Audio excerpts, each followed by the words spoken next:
hip hop these days with the internet, uh, there's more good rap than ever, which is something people don't say often. But there's also more bad rap than ever, which people love to tell you about.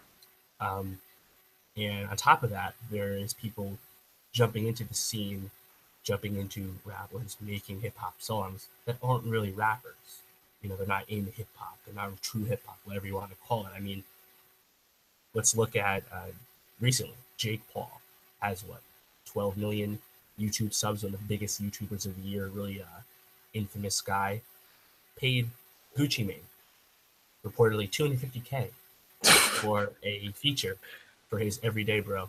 It's Everyday Bro song.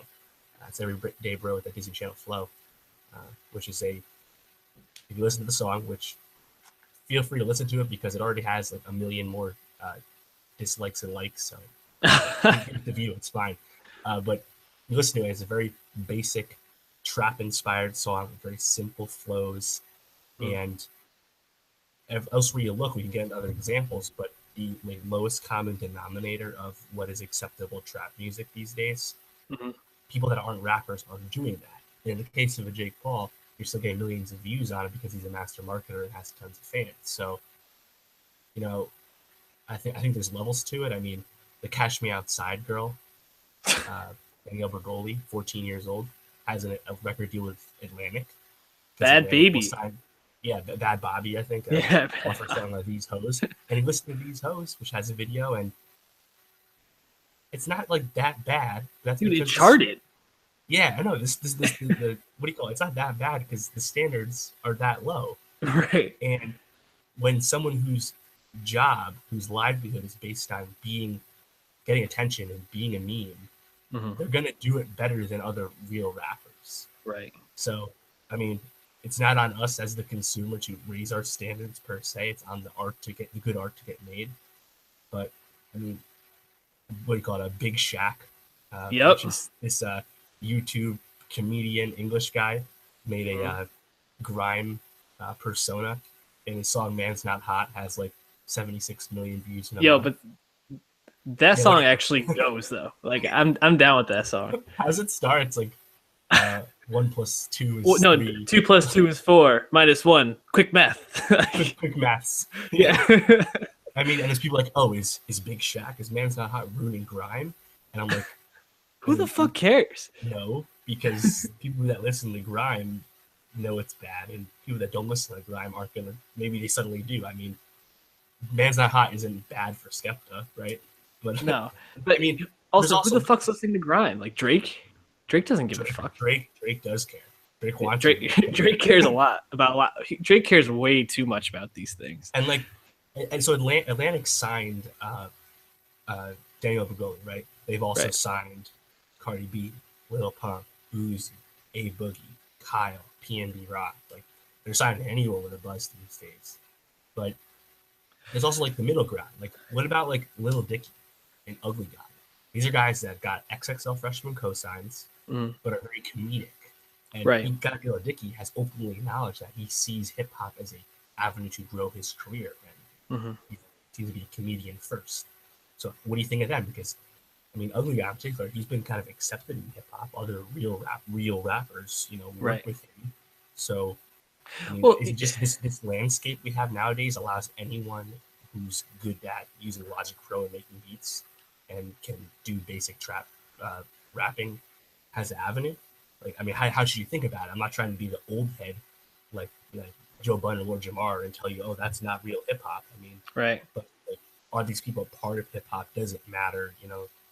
I think there's a lot to it these days. Just all these examples.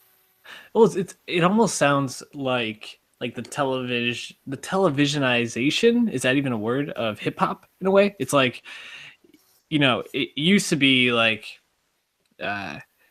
movies when they first came out were all about dramas and making these beautiful works of art, things like that, and there were comedies, but a lot of times it was seen as an art form.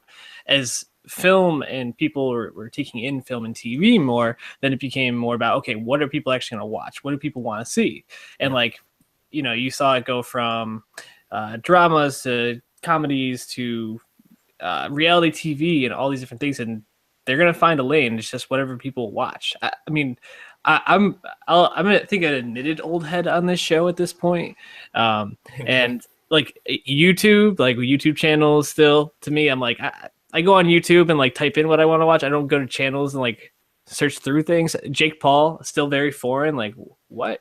But that rice gum dog. but like the thing about all this is that it's like a changing landscape, but it's almost like how every single art form moves. Like you reach a point where it's again an apex, and I think rap has been at an apex for quite a while now. I mean, you've had probably some more classic rap albums in the past 10 years than you've had rock albums. That's a huge shift. Yeah, but with that comes the bad parts of it. Comes people trying to mimic it or find a different lane or just go for the quick money, which is what you're seeing now, I think. I mean, for the internet, I think. Body Baby is fucking. If she's still a rapper in like 5 years, God help us all. And that's kind of the other side of this coin, is that it's so easy to get a buzz with the internet and social media these days. Right. But it's arguably harder to stay relevant. I mean, look at someone like Chief Keef. Chief Keef's 23, 24. He's very young, and he still has his fans, but his peak a few years ago was way higher than where he's at now in terms of relevance. Now he's just kind of another rapper that people will check out.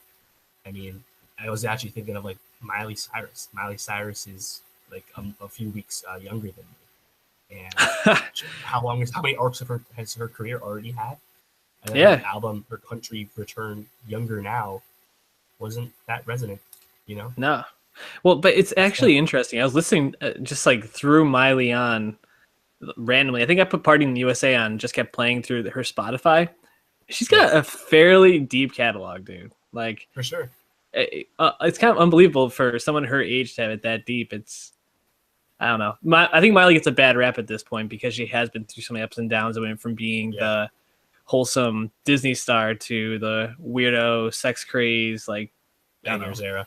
Yeah, exactly. That's my favorite version. Yeah, we can't stop bangs. That's great.